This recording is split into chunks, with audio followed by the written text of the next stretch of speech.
garii garummaan isaa gitan qabne gonkumaa jechiisi ibsuun jiru garii jechuun barsumaa bayyinatul aakhirati jechaan ibsuun ni cimaa dirmaate kharraa furuu gaafiyya teeraa kamaan dirmaate kharraa furuu gaafiyya teeraa kamaan kun faaya kun jechuudhaan kan taasisu hundumaa garii garummaan isaa gitan qabne gonkumaa jechiisi ibsuun jiru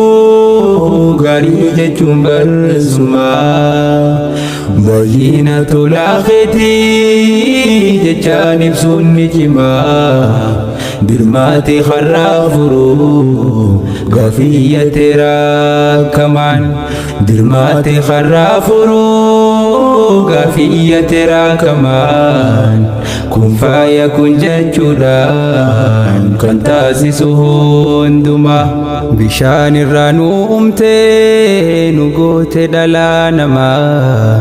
sammuus nu dandeessiftee kayaannu gariifamaa lubbuu qabeeyyii maraa khalqee kan jiraachisu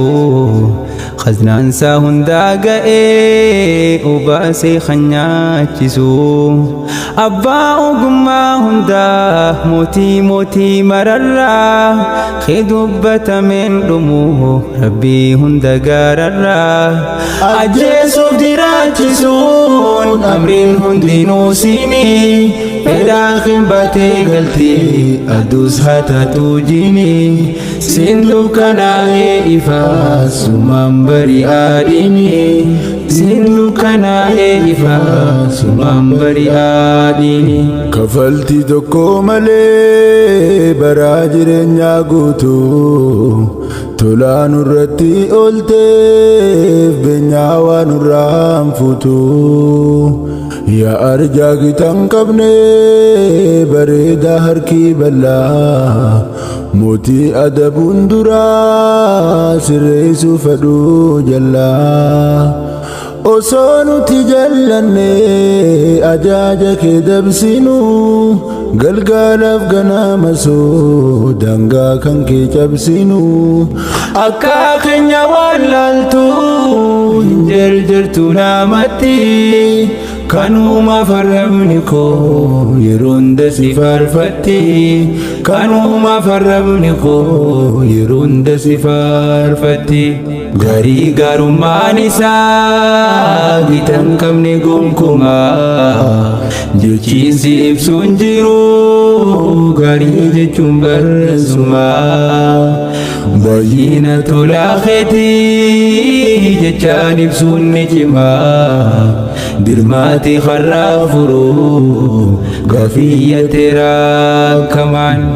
dirmaate kharraa furuu gaafiyya teeraa kamaan kun faaya kun jechuudhaan kan taasisu hundumaa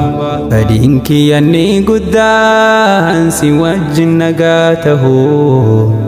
osoon si waliin dhabiin qabrii koo akkaan gahuu akkanatti hin cuufamne karaan sitti naa fiduu na gargaari waan ati narraan feene kan diduu shayxaanaa fi lubbuun koo waliif galtee narratti sirraa addaan naa murtee na darbachuu boollatti humnaanaaf tahii akka shayxaanni nammoo anne hulaa kee dadhaahurraa akkasiin nan too'anne hulaa kee dadhaahurraa akkasiin nan too'anne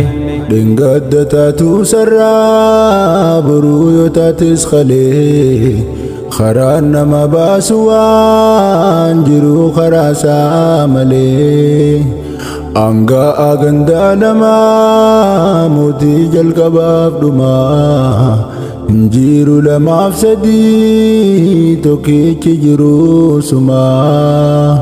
Nimbeeka rabbiin kiyyaa harka duwwaan galchu tokkichi kool ta'ee hin dhaalanne hin dhalchu si malee uumaan qabu namaaf yoomuun sagadu magaalaa khasaarawaa hin dhaabbadhu nagadu makhluuqni siif gabroota ilaahi mootii haqaa karaan kee dabaan qabu milkiitti namaan dhaqaa karaan kee dabaan qabu milkiitti namaan dhaqaa garii garummaan isaa gitan qabne gonkumaa jechiinsi ibsuun jiru garii jechuun barsumaa baay'ina tolaa keetii jechaan ibsuun ni cimaa dirmaati karraa furuu gafiyya teeraa kamaan dirmaati karraa furuu gafiyya teeraa kamaan kun faaya kun jechuudhaan kan taasisu hundumaa.